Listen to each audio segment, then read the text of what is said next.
Hello, how are you?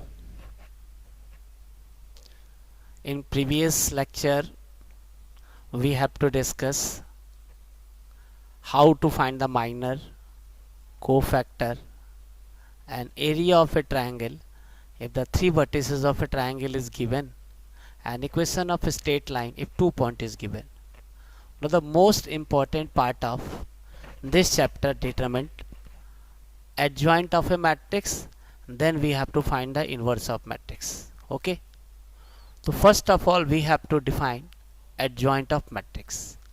Adjoint of matrix होता क्या है ये बताना है। देखो उसके लिए करोगे क्या कि अगर आपके पास कोई भी एक स्क्वायर मैट्रिक्स है तो आप क्या करिए, उसके हर एलिमेंट का कोफैक्टर निकाल लीजिए। Find the cofactor of each element, और निकालने के बाद एक आप मैट्रिक्स बनाइए,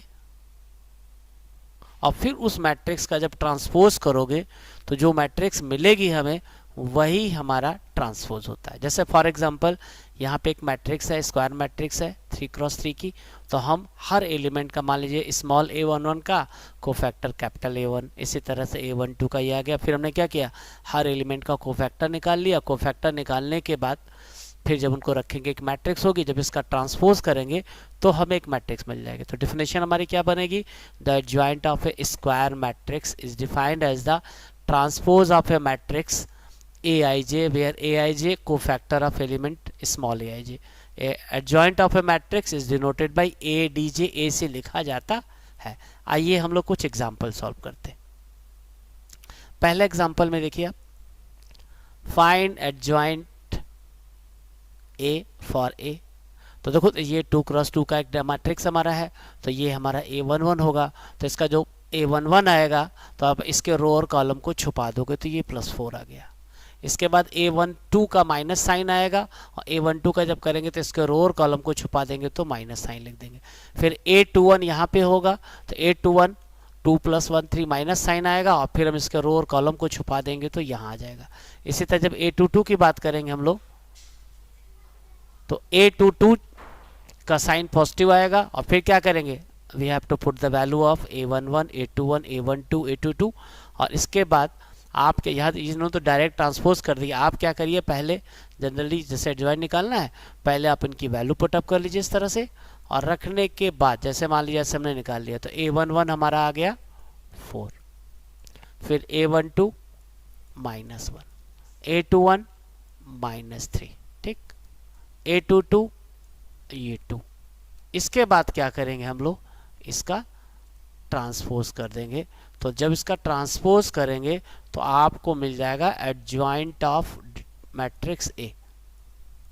तो we have to interchange its row and column. तो फर्स्ट रो को आप फर्स्ट कॉलम बना लीजिए ऐसे, और ये -3 एंड दिस इज द 2। ये हमारा क्या मिल गया ऐसे। एक इसका अल्टरनेटिव मेथड भी होता है एडजॉइंट निकालने का, वो बड़ा आसान तरीका होता है 2x2 के लिए, तो ये एकदम सटीक मेथड होता है। उसमें क्या करते हैं हम लोग, आइए आपको बताते हैं। जैसे मान लीजिए कि हमारे पास एक स्क्वायर मैट्रिक्स है, ठीक, एक स्क्वायर मैट्रिक्स है, हमें क्या करना है, इसका एडजॉइंट निकालना है। तो एडजॉइंट निकालने के लिए आप करेंगे क्या, ये ए है तो एडजॉइंट ए लिखेंगे। हम क्या करेंगे, जो मेन डायगोनल होते हैं एलिमेंट के इनका इंटरचेंज कर देंगे, मेन डायगोनल के एलिमेंट को इंटरचेंज कर देंगे, और जो आपका जो ऑफ डायगोनल है उसके साइन को चेंज कर देंगे। जब चेंज कर देंगे तो यहाँ पे क्या देखिए, यहाँ पे इंटरचेंज कर दिया उन्होंने। इसको आप क्या करोगे, मेन डायगोनल के एलिमेंट को चेंज कर दोगे और ऑफ डायगोनल के साइन को प्लस से माइनस, माइनस से प्लस कर दोगे, तो जो मैट्रिक्स मिलेगा वही हमारा एडजॉइंट होगा। जैसे फॉर एग्जाम्पल मान लीजिए यहाँ पे हम लोग को करना था कि इस मैट्रिक्स का हमको निकालना था, तो इसका डायरेक्ट निकालने का तरीका क्या था, अगर आप निकालना चाहते थे तो आप क्या करते, एडजॉइंट ऑफ ए, देखिए ध्यान से, ये इसका मेन डायगोनल था तो हमने लिखा 4 और यहाँ पे लिख दिया ऐसे 2, और ये 3 था और यहाँ पे 1 था। तो ये मेन डायगोनल के एलिमेंट को चेंज कर दिया हमने, और ऑफ डायगोनल में क्या करेंगे, माइनस का साइन लगा देंगे, तो दिस इज एडजॉइंट। तो 2x2 में तो बड़े आराम से हम एडजॉइंट को फाइंड आउट कर सकते हैं। आइए हम लोग चलते हैं 3x3 का एडजॉइंट कैसे निकालते हैं। तो जैसे वहाँ पे करते थे सेम उसी तरह से करेंगे हम लोग। आइए दिखाते हैं आपको। अब इसके बाद जरा सा एक थ्योरम देखते हैं हम लोग।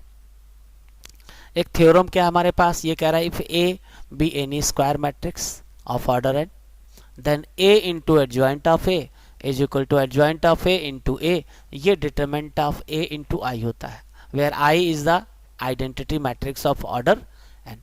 आइए इसको प्रूव करते हैं। How do you prove this one, see this. Let, मान लीजिए एक मैट्रिक्स हमारे पास है 3x3 की, तो जब हम इसका एडजॉइंट निकालेंगे तो क्या करेंगे हम लोग, इसके हर एलिमेंट का को फैक्टर निकालने के बाद उस मैट्रिक्स को ट्रांसपोज कर देंगे। तो ये ऑलरेडी लिख दिया गया।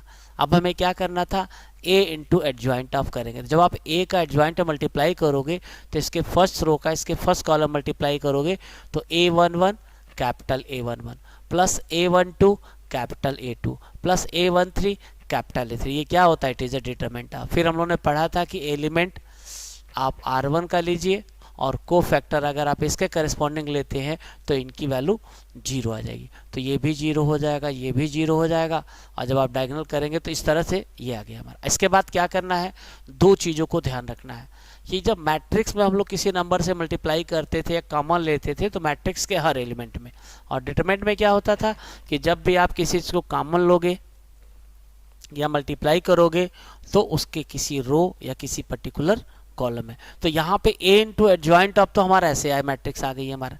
अब यहाँ पे हम क्या करें, अगर हम इससे डिटरमिनेंट a कॉमन ले लेते तो ये एक आइडेंटिटी मैट्रिक्स मिल गई हमारी, ये आइडेंटिटी मैट्रिक्स मिल गई। तो यहाँ से कि प्रूफ हो गया। यही सबसे यहाँ पे यही ध्यान रखना है आपको कि जैसे बताया गया था कि A11 कैपिटल A11 ये था plus A12 capital A12 plus A13 और ये कैपिटल A13 और ये हमारा कैपिटल A13, इसकी वैल्यू कितनी आएगी, this is equal to determinant of A आता है। ठीक है, इसीलिए यहाँ पे ऐसा लिखा गया। इसी तरह जॉइंट ऑफ A इंटू करेंगे तो ये मिल जाएगा हम लोग को। ठीक, इसके बाद नेक्स्ट थ्योरम, ये थ्योरम ही है मेन, इसमें बड़ा इंपॉर्टेंट है क्योंकि 1 मार्क्स के क्वेश्चन में इस चैप्टर का बड़ा रोल है, इस स्पेशली ये 3-4 थ्योरम या प्रॉपर्टी का रोल है। इसके बाद एक वर्ड आता है सिंगुलर और नॉन सिंगुलर। किसी भी मैट्रिक्स को सिंगुलर कब कहेंगे आप, कि जब डिटरमिनेंट ऑफ A 0 होगा तो उस स्क्वायर मैट्रिक्स को सिंगुलर मैट्रिक्स कहेंगे। जैसे आप देखिए यहाँ पे 8 1 जा 8 माइनस 8, इस मैट्रिक्स की वैल्यू 0 आती है। किसी भी मैट्रिक्स को नॉन सिंगुलर तब कहेंगे कि जब determinant of A is not equal to 0 आता है। ठीक है, इसके बाद फिर हम लोग आगे थ्योरम पढ़ते हैं। ये भी एक थ्योरम जान लेनी है आपको कि अगर A और B non singular matrix of same order है तो then AB and BA also non singular matrix of same order होगा। एक थ्योरम और हम लोग को याद रखना है कि अगर A और B कोई स्क्वायर मैट्रिक्स है तो determinant of AB is equal to determinant of A into determinant of B, इसका कई जगह रोल आएगा, तो इसको हमेशा दिमाग पे आपको रख लेना है। ठीक है, ये प्रॉपर्टी। इसके बाद आइए इसी से हम लोग कुछ एक थ्योरम बना लेते हैं। अब तक हमने क्या पढ़ा, हमने ये पढ़ा कि adjoint of A into A is equal to determinant of A into identity matrix होता है। तो अगर हम क्या करें कि इसके दोनों तरफ हम ऐसे इसको डिटरमिनेंट में बदल देते तो व्हाट हैपन, क्या होता, अगर आप इस पूरे को डिटरमिनेंट में बदल देते तो क्या होता, व्हाट हैपन, बस यहीं पे एक फार्मूला बन जाएगा। तो ये जब इसका डिटरमिनेंट आप करोगे तो यहाँ पे तो आपका ये हो जाएगा एडजॉइंट ऑफ A, देखते जाइएगा, इनटू A। ठीक, और आपने पढ़ा था कि जब डिटरमिनेंट होता है तो डिटरमिनेंट से जब भी कोई चीज़ कॉमन लेते हैं तो किसी रो या किसी, तो अगर हम R1 से डिटरमिनेंट ऑफ A, R2 से डिटरमिनेंट ऑफ A, R3 से डिटरमिनेंट ऑफ A, तो जब इससे कॉमन ले लेते तो आप इसको क्या लिखते आप, तो इसको आप लिखते डिटरमिनेंट ऑफ A की पावर 3। और यहाँ पे क्या मिलता, 1 0 0 0 1 0 0 0 1 एंड दिस इज द। और आपको पता है कि आइडेंटिटी मैट्रिक्स का वैल्यू हमेशा, इसका अगर कोई आइडेंटिटी मैट्रिक्स है तो उसका अगर डिटरमिनेंट निकालेंगे तो इसकी वैल्यू 1 आएगी। तो यहाँ से डिटरमिनेंट ऑफ A की पावर 3 आ गया। इसके बाद अभी ठीक ऊपर हमने थ्योरम पढ़ा था कि डिटरमिनेंट ऑफ A भी determinant of A into determinant B होता है।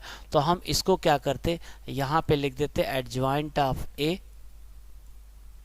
इंटू डिटरमिनेंट ऑफ ए, और फिर इसके बाद यहाँ पे डिटरमिनेंट ऑफ ए, डिटरमिनेंट है तो एक फार्मूला बन जाएगा एडजॉइंट ऑफ ए, ठीक है, यहाँ से। तो ये हमारा एडजॉइंट ऑफ ए, तो यहाँ पे तो adjoint of A into determinant of, तो हमारा डिटरमिनेंट की पावर ऐसे आ गया। और अगर इसको कैंसिल कर लेते तो यहाँ पे क्या, अगर एक फार्मूला बनाते तो ये एडजॉइंट ऑफ ए जो मिलता आपका, तो वो आपको मिलता डिटरमिनेंट ऑफ ए की पावर 2। तो इससे कंक्लूजन क्या निकला, तो इससे दो फार्मूले निकल के हमारे पास आए। एक तो फार्मूला ये हमारा आया कि एडजॉइंट ऑफ ए इंटू ए का जब आप डिटरमिनेंट करते हो तो वो आता है डिटरमिनेंट ऑफ ए की पावर n, जो भी आन होता है। और दूसरा formula adjoint of determinant of adjoint of A निकालेंगे तो वो हो जाएगा एक गुस्सा कर देंगे, जैसे मान लो इसकी ऑर्डर 3 थी तो यहाँ पे 2 लिख दे रहे से। तो इन जनरल आपका एक फार्मूला बन जाएगा। ये बड़ा काम का फार्मूला है, जैसे हमने बताया इस तरह से देखिए। तो ये दोनों फार्मूले हमारे बन गए। तो हमें क्या याद रखना है, इन दोनों फार्मूलों को दिमाग पे रखना है कि एक तो वो डिटरमिनेंट ऑफ ए जो होगा तो adjoint of A into determinant of A हमारा डिटरमिनेंट की पावर है ना, और एक एडजॉइंट ऑफ ए जो एक ऐसे डिटरमिनेंट की पावर n-1, ये 1 मार्क्स में बड़ी हेल्प करेगा आपको, इसलिए अभी न्यूमेरिकल लगाएंगे तो देखा जाएगा। इसके बाद आपकी एनसीईआरटी का नेक्स्ट थ्योरम है, a square matrix A is a invertible if and only if A is a non singular matrix. कहने का मतलब है कि किसी भी मैट्रिक्स का इन्वर्स तभी एग्जिस्ट करेगा कि जब वो हमारी नॉन सिंगुलर होगी। नॉन सिंगुलर का मतलब determinant of A not equal to 0 होना चाहिए। If and only if word है, तो आइए इसको हम लोग प्रूव करके दिखाते हैं। और इसी से एक फार्मूला हम लोग प्रूव करके दिखाएंगे कि जैसे पीछे तो हम लोगों ने इन्वर्स निकालने का एक तरीका सीखा था रो ट्रांसफॉर्मेशन से, कॉलम ट्रांसफॉर्मेशन से, आज हम लोग एडजॉइंट से कैसे निकालते हैं वो सीख जाएंगे। जैसे मान लीजिए कि let A be a square matrix, ये क्या है, let A be a square matrix of order n, I be the identity matrix of order n. तो then there exist a square matrix B, then there exists a square matrix B of order n such that AB is equal to B। हमने पढ़ा था कि अगर B A का inverse है या A B का इन्वर्स है तो A B into B is equal to identity. ऐसे इन जनरल तो दो मैट्रिक्स का प्रोडक्ट कम्यूटेटिव होता नहीं है, अगर इन्वर्स है तो A B is equal to B is equal to identity matrix होता है। तो ये हमारा है। आइए जब इतना है तो हमने मान लिया कि let A B is equal to identity आ गई।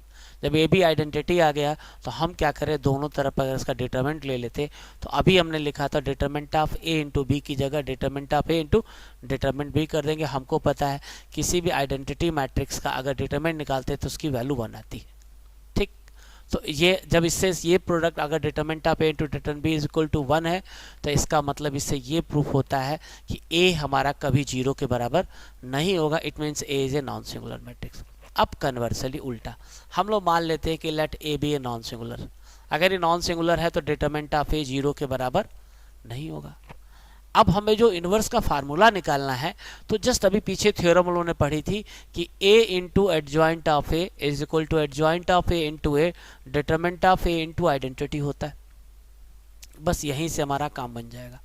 तो determinant of A into identity matrix होता है हमारे पास। तो हम क्या करें कि अगर इस डिटरमिनेंट को यही इसमें इन दोनों पे डिवाइड कर देते तो ये a into adjoint of determinant आया था या 1 upon determinant into adjoint of आया था। और अगर हम इसको इससे कंपेयर करते, ध्यान से देखिए अगर आप, तो A B is equal to B A is equal to identity से, तो एकदम साफ साफ नजर आ रहा है कि अगर हम इस वाले से इसको कंपेयर कर रहे हैं तो a मान लीजिए ये आ गया और a into this is equal to identity. इसका मतलब ये adjoint of determinant of a जो है ना, यही हमारा a का इन्वर्स आ रहा है। तो यहीं से हमारा जब फार्मूला बन जाएगा तो एक ये फार्मूला बन जाएगा तो b की value adjoint of a upon determinant, और b हमारा क्या, a का इन्वर्स आ।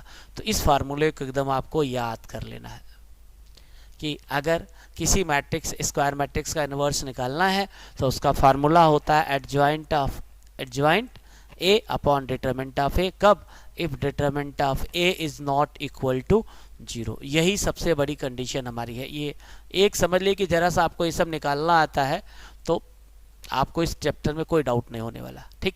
तो थ्योरम के नाम पे लगभग खत्म हो चुका है। आइए हम लोग कुछ क्वेश्चन सॉल्व करते हैं।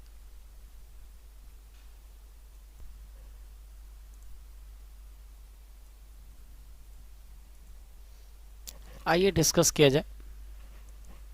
जैसे मान लीजिए क्वेश्चन है, इस क्वेश्चन में हम लोग को एडजॉइन भी निकालना है, वेरीफाई भी करना है, और हम इसी क्वेश्चन में इन्वर्स भी निकाल लेंगे। तो एक क्वेश्चन से ये लगभग हमारी एक्सरसाइज कंप्लीट हो जाएगी। तो क्वेश्चन है कि find the adjoint of matrix A, matrix is given and so that A into adjoint of A is equal to determinant of A into identity matrix. आइए शुरू करते। तो ये मान लीजिए आपके एक स्क्वायर मैट्रिक्स है 3x3 की, तो हमें एडजॉइंट निकालना है। तो एडजॉइंट निकालने के लिए क्या करेंगे आप, इसके हर एलिमेंट का कोफैक्टर निकालेंगे।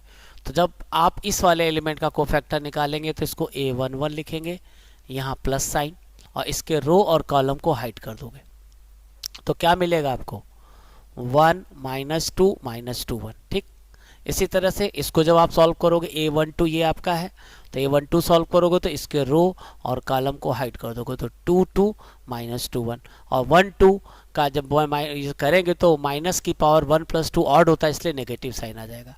ठीक, तो इसकी वैल्यू हमारी -6 आई। इसी तरह a13 करेंगे तो ये पॉजिटिव आएगा, तो इसके रो और कॉलम को हाइड कर लोगे तो ये -4 और -2, -4 -2 -6 आ गया। इसी तरह से a21 जब निकालेंगे तो ये 2, ये a21 हमारा ऐसे, दिस इज a21। तो a21 के इसका रो और कॉलम को हाइड करोगे तो नेगेटिव साइन लिखेंगे, और इसके रो और कॉलम को हाइड कर देंगे तो -2 -2 -2 1, तो ये सॉल्व करेंगे तो 6 आ जाएगा। इसी तरह से a22 पूरा लिखना चाहिए, ये कंजूसी नहीं करनी चाहिए। a22 second row second column, तो सेकेंड रो सेकेंड कॉलम जब इसके रो और इसके कॉलम को हाइड करोगे तो -1 -2 2 और 1 आ जाएगा। फिर मल्टीप्लाई करेंगे तो -1 और ये +3 आ गया। a23 नेगेटिव आएगा क्योंकि 2 + 3 5 ऑड नंबर होता है, तो ये a23 है, इसके रो और कॉलम को हाइड करेंगे तो -1 -2 2 और -2 मल्टीप्लाई करेंगे तो ये +2 आ जाएगा, ये +4 आ जाएगा, टोटल -6 आ गया। इस तरह से a31 निकालेंगे तो third row first column row और कॉलम को हाइड कर लेंगे तो ये आप करेंगे तो +4 और +2 +6 आ गया। a32 नेगेटिव लिखेंगे पहले हम लोग, इसके बाद 3 इसके रो और कॉलम को हाइड कर देंगे तो -1 2 -2 2, और जब मल्टीप्लाई सॉल्व करेंगे तो इतना आ जाएगा। इसी तरह a33 पॉजिटिव आएगा क्योंकि 3 + 3 इवन होता है, तो इसके रो और कॉलम को हाइड कर लेंगे हम लोग। ठीक, तो यार इसके बाद करना क्या है कि ज्वाइन निकालेंगे तो a11 a12 a13 a21 a22 a23 a31 a32 a33, और यहाँ पे फिर क्या करेंगे, इसका हम लोग ट्रांसपोज कर देंगे। तो फर्स्ट रो को फर्स्ट कॉलम बना देंगे, सेकंड रो को सेकंड कॉलम, थर्ड रो को थर्ड कॉलम। इस तरह से हमें एडजॉइंट मिल चुका। अगर हम इस मैट्रिक्स का इन्वर्स निकालना चाहते थे तो हम क्या करते, पहले अगर हम इसका डिटरमिनेंट निकाल लेते और एडजॉइंट को डिटरमिनेंट से, क्योंकि अभी हम लोगों ने एक फार्मूला याद किया है ना कि A inverse is equal to होता है हमारा adjoint of A, adjoint of A upon determinant of A. तो बस इन्वर्स निकालने का ये मेथड सबसे आसान होता है, और अगर बोर्ड वगैरह में सिर्फ इतना करने का ही हम लोग को 2.5 नंबर मिलता है, 2.5 से 3 नंबर सिर्फ अगर आपने कोफैक्टर बढ़िया से निकाल दिया है। अक्सर इन्वर्स निकालने के लिए 6 नंबर का क्वेश्चन आता है, तो 2.5 से 3 नंबर तो सिर्फ इतने का ही मिल जाता है। तो अगर कोफैक्टर निकालने में परफेक्ट है, इसमें डाउट आपको कहीं नहीं है, तो ये चैप्टर लगभग खत्म हो चुका है हमारा। तो अब भाई हम लोग डिटरमिनेंट निकालते हैं। जैसे डिटरमिनेंट की वैल्यू निकालते हैं तो ये डिटरमिनेंट हमारा है, तो हम क्या कर रहे हैं, इसको R1 के अलॉन्ग एक्सपेंड करते हैं। जब R1 के अलॉन्ग एक्सपेंड करेंगे हम लोग, तो एक्सपेंड करना हम लोग सीख चुके हैं। इसकी वैल्यू हमारी या R1 या R2 या C1 या C2 जिसके अलॉन्ग करिए 27 आ जाएगी। अब क्या करेंगे, अगर हम एडजॉइंट को 27 से डिवाइड कर देते तो हमें ए इन्वर्स, तो अगर ए इन्वर्स निकालना होता हम लोग को, तो हम लोग पता क्या करते, ए इन्वर्स निकालना होता तो सीधे सीधे ए इन्वर्स यहाँ पे ये इज इक्वल टू आता आपका। आप क्या करते, इसको इसके हर एलिमेंट को 27 से डिवाइड कर देते। Divide each element of this matrices by 27, we get inverse of this square matrix। आप हर एलिमेंट में करिए, चाहे बाहर ही लिख दीजिए, इससे कोई फर्क, जैसे 1/27 ऐसे लिख देते हम लोग कि 1/27, और इसको हमने काट दिया ऐसे, और ये इंटू ऐसे रहेगा आपका, इस तरह से कर लेंगे। ठीक, अब वेरीफाई करके चेक करना था, तो भाई चेक करना था ए इंटू एडजॉइंट ऑफ ए, तो पहले मैट्रिक्स ए को लिख दिया, फिर हमने एडजॉइंट को लिया। मैट्रिक्स का मल्टीप्लाई करेंगे तो -3 -1 ये +3 और +12 और +12, 12 12 24 और 3 27 आ गया। इसी तरह से -6 और +12 ये 0 आ गया। ठीक, जब मल्टीप्लाई कर लेंगे तो फर्स्ट रो, फिर से फर्स्ट रो थर्ड कॉलम ये 0 आ जाएगा। फिर second row first column multiply करेंगे तो 0 आ जाएगा। सेकंड रो सेकंड कॉलम 27 आ जाएगा। सेकंड रो थर्ड कॉलम यहाँ पे मिल जाएगा। Third row first column multiply करेंगे तो 0 आएगा। थर्ड रो सेकंड कॉलम 0 आ जाएगा। Third row third column multiply करेंगे तो 27 आ जाएगा। और हमको पता है कि मैट्रिक्स से जब किसी चीज़ को कॉमन लेते हैं तो हर एलिमेंट से तो 27 कॉमन ले लेंगे तो ये आइडेंटिटी मैट्रिक्स आ जाएगी। और 27 क्या है? It is a value of our determinant ये है, तो ये वेरीफाई हो गया हमारा। ठीक है ना, तो ये इसमें है। बस इसी तरह 2-4 क्वेश्चन आपको देखने हैं इसमें। देखिए इसमें एक क्वेश्चन ये भी इस तरह के प्रॉपर्टी में आता है, ये भी एक तो हमारा है कि मान लीजिए ऐसे एक तो, इसको देखिए ध्यान से। एक नेक्स्ट एग्जांपल हमारा क्या है कि अगर ए एक मैट्रिक्स है, बी एक मैट्रिक्स है, तो कह रहा verify adjoint of A B. Objective question है, बड़ा काम करेगा। Adjoint of B into adjoint of A, ये ध्यान रखना रिवर्सिबल होता है। तो जब भी इसको सॉल्व करना है तो एडजॉइंट निकालना है, तो हम लोग सीख चुके हैं। मान लो मैट्रिक्स ए हमारी ये है, मैट्रिक्स बी है, डायरेक्ट मेथड भी सीख चुके हैं। एडजॉइंट निकालना तो हम क्या करते, मेन डायगोनल के एलिमेंट को इंटरचेंज कर देते और ऑफ डायगोनल का साइन चेंज कर देते, तो ये एडजॉइंट ऑफ ए आ जाएगा। एडजॉइंट ऑफ मेन डायगोनल के एलिमेंट को इंटरचेंज कर दिया ये। इसी तरह बी का निकालना था तो मेन डायगोनल के एलिमेंट को इंटरचेंज कर देंगे और ऑफ डायगोनल के साइन चेंज कर, एडजॉइंट बी आ गया। अब हम क्या करेंगे, वेरीफाई करना है adjoint of A B. Adjoint of A B is equal to adjoint of B into adjoint. तो पहले किसी एक को कर लीजिए, तो मान लीजिए हम लोग उसके राइट हैंड साइड को adjoint of B into adjoint of multiply करेंगे, तो इसके फर्स्ट रो इसके फर्स्ट कॉलम से मल्टीप्लाई करेंगे तो 0 + 15 ये आ गया हमारा फर्स्ट रो सेकेंड कॉलम। तो ये आपका कितना आ रहा है, चेक कर लीजिए यहाँ से। एडजॉइंट ऑफ ए कितना था हमारा, ये था, ठीक था ऐसे। तो जब एडजॉइंट ऑफ करेंगे तो यहाँ पे हमारा ये फर्स्ट रो और सेकेंड कॉलम कर रहे हैं तो ये 0 आ रहा है, ये -6 आ रहा है। इसे सेकेंड रो फर्स्ट कॉलम -4 + 5, ठीक। इसी तरह सेकेंड रो सेकेंड कॉलम, तो ये हमने निकाल लिया। अब हमें क्या करना है, एडजॉइंट ऑफ ए बी निकालना है। तो अगर एडजॉइंट ऑफ ए बी निकालने के लिए सबसे पहले क्या करना पड़ेगा, हम लोग को ए का बी में मल्टीप्लाई करना पड़ेगा। ए और बी का मल्टीप्लाई कर लेते पहले। जब ए और बी का मल्टीप्लाई कर लेंगे तो आपका देखिए मल्टीप्लिकेशन में कितना आ रहा है। मान लीजिए मैट्रिक्स ए यहाँ पे है, बी यहाँ पे है, फर्स्ट रो तो -2 -12 -14, इस तरह से 6 ये आ गया आपका। फर्स्ट रो -5 + 4 -1 आ गया 15, तो ये एडजॉइंट था। अब जब इसका हम लोग को क्या निकालना है, एडजॉइंट निकालना है, तो एक तरीका तो था, बस क्या करेंगे, इसके मेन डायगोनल के एलिमेंट को इंटरचेंज कर देंगे और ऑफ डायगोनल का, तो इसका एडजॉइंट आप निकाल लेंगे। तो ये यहाँ पे 15 यहाँ आ जाएगा, -14 यहाँ आ जाएगा, यहाँ प्लस कर देंगे, यहाँ माइनस कर देंगे, तो ये बन गया। तो हम ये देख रहे हैं कि यहाँ से इक्वेशन नंबर 1 से adjoint of B into adjoint A की वैल्यू और यहाँ से इक्वेशन 2 से दोनों वैल्यू सेम आ रही है, तो इस तरह से कि थ्योरम बन जाएगी। तो इस थ्योरम एज ए थ्योरम की तरह इसको याद रखिएगा, अक्सर ये क्वेश्चन लगाने में बड़ी आपको हेल्प करेगा, ठीक। अब कल हम लोग फिर कुछ क्वेश्चन और सॉल्व करेंगे। Thank you for listening me.